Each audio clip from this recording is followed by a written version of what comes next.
Thanks for joining me today, Tuesday, June 16th. Beijing coronavirus outbreak. Travel restricted to tackle extremely severe situation. The Guardian reports today. Beijing authorities have described the city's coronavirus outbreak as extremely severe as dozens more cases emerged. Sports and entertainment sites were closed and travel was curtailed. Parts of the Chinese capital were fenced off on Monday night with security checkpoints set up at residential compounds, and high-risk people, such as close contacts of diagnosed cases, prevented from leaving the city. The outbreak, linked to 106 cases, including 27 reported on Tuesday, have been traced to a wholesale food market in southwest Beijing that sells thousands of tons of food a day and which has been visited by more than 200,000 people since May 30th. It is the most significant outbreak in China since February, prompting fears of a second wave.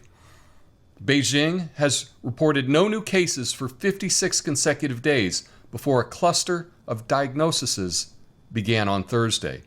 Now, I believe that this is an important story. This is the most important story to me today. That they went 56 days with nothing, and all of a sudden they have a cluster of new reports. Now, should we take China at their word? We can be skeptical. In fact, I'm skeptical about any reporting on this virus. It's really tricky today to know who's telling the truth, who's not telling the truth, why they might be saying things that aren't true. So I encourage everyone to be skeptical about this. But I think that it is significant that all of a sudden they're reporting what could be a second wave of outbreaks. You know, here in Oregon, just over the past week, the cases have been going up, much more so of new cases than previously. And in fact, even yesterday, we had 184 new cases reported. And people may think, oh, but more people are being tested. That may also be true. But I live in a zip code that is really affected by this. The percentage is quite great, and it's scary for me. And I understand if you're in a part of the country or part of the world that isn't, you don't have to be as cautious. But I think we should be cautious about this, and I think that this is a significant thing that is happening. If we're going to have another outbreak that takes off, we need to be prepared for that. SpaceX Starlink internet prepares for beta users. ZDNet reports the June 13th launch carried 58 Starlink satellites into space. With this latest launch, there are now 540 Starlink satellites in orbit. According to SpaceX founder and CEO Elon Musk, SpaceX needs about 400 Starlink satellites to provide minor coverage and 800 for moderate coverage. The initial Starlink mega constellation will have 12,000 satellites, but that's far from the end. In late May, SpaceX applied to the FCC to launch as many as 30,000 Starlink satellites.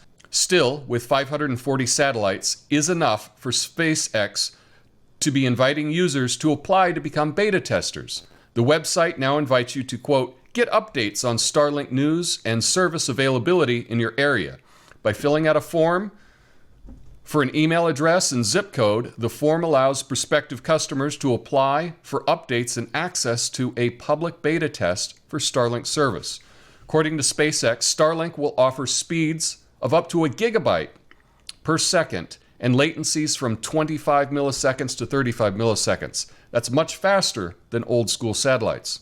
If all goes well with the beta, Musk has said Starlink will cost about $80 per month. However, if you're already living in cities or suburbs where you can get 100 megabytes per second internet services, odds are you may not be eligible for Starlink.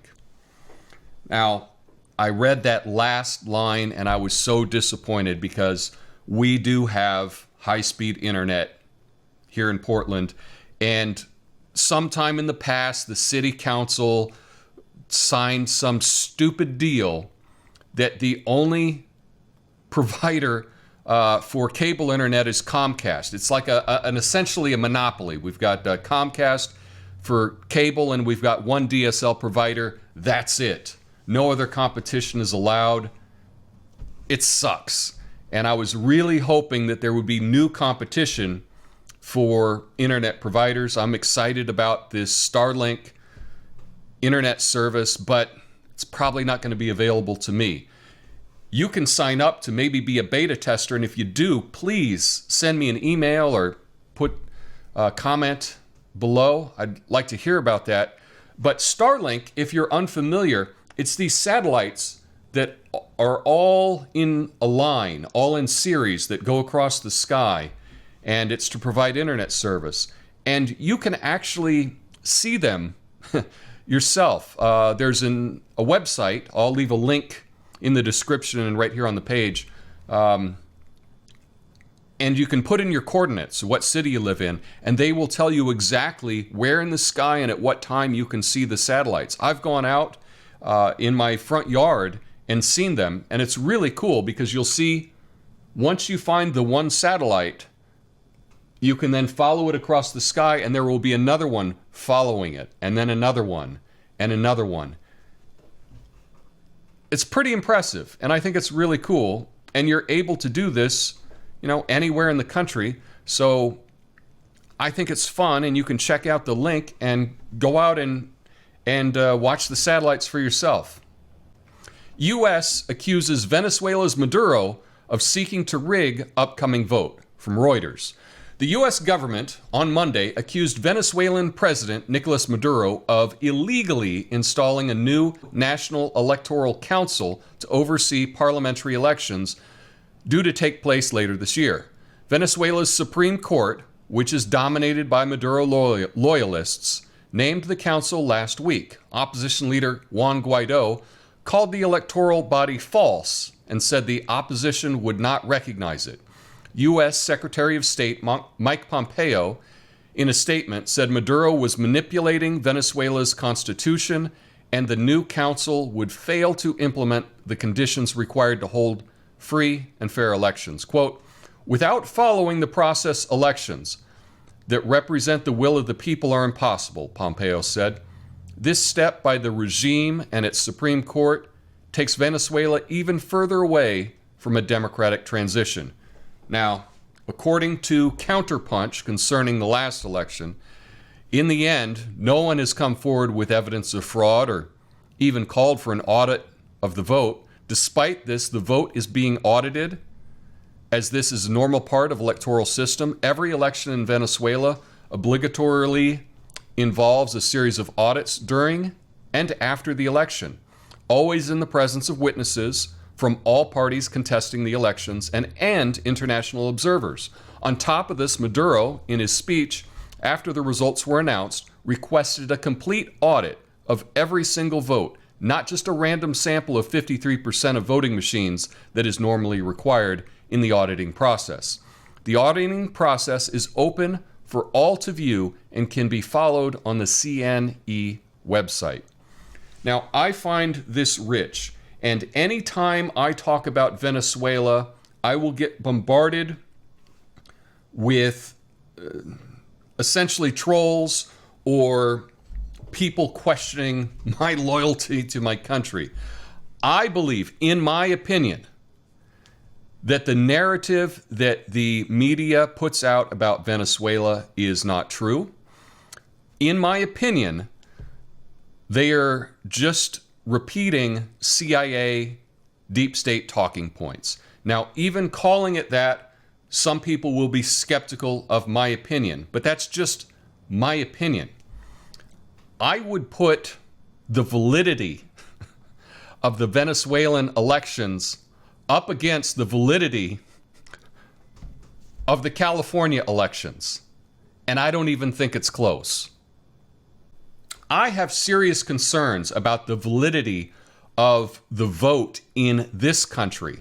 In many states, I believe that it is rigged.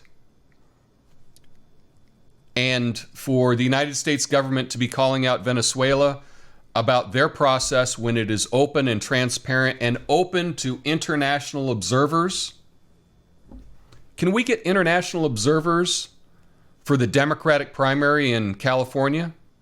I would encourage you to be skeptical of any news that you hear about Venezuela, because there's nothing that the United States wants more than access to the largest oil reserves in the world, which is in Venezuela. 24-hour fitness to permanently close 2 Portland Metro clubs, KATU reports. 24-Hour Fitness, one of the largest chains in health clubs in the U.S., said it plans to close 2 Portland metro area locations as it tries to regain its footing after the coronavirus pandemic forced closures. According to a post on social media, the company, which is based in San Ramon, California, and operates over 430 clubs across 14 states, said the permanent closures could not be avoided.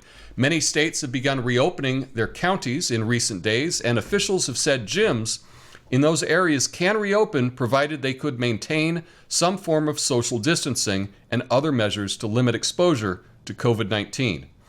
Now, this is a local story about the 2 Portland Metro ones closing, but it's a big chain, and I thought it was nationwide. Apparently it's not. But I love 24-Hour Fitness. I'm a member of 24-Hour Fitness. I really miss going there. Of all the businesses that I could be going to, that I wish I could go to, that's on the top of the list. I really miss the gym. Now, the fact that they are closing about a quarter of their gyms is scary. I think that physical fitness is one of the most important things that we can do for ourselves and also for our own mental health. I do hope that gyms will be able to stay in business. Now, on a positive note, having more muscle may strengthen the immune system, according to a new study. This story is from IFL Science. A new study in the journal Science Advances provides evidence of a possible link between muscle mass and the health of the immune system, indicating that the more muscle-bound people may be better equipped to fight off infections. According to the paper, muscle tissue acts as a kind of refuge for immune cells, where they can take shelter and avoid getting burnt out by the constant battle against invading pathogens. Researchers have known for some time that T cells, which identify and kill viruses and harmful bacteria, have become exhausted when faced with chronic infections, resulting in a loss of function and weakened immune response. This is often accompanied by a physical wasting away, known as cachexia, which generally involves weight loss and a decrease in muscle mass. The study authors, therefore, decided to investigate whether there is a link between T-cell function and skeletal muscle. What they found is that beefier mice proved better at overcoming infection. Well, I think that this is good news. It's something that many people have suspected for quite a while. Adding a little bit of muscle is going to help potentially in fighting off viruses. That is something that we can all work on, and I encourage you to do that.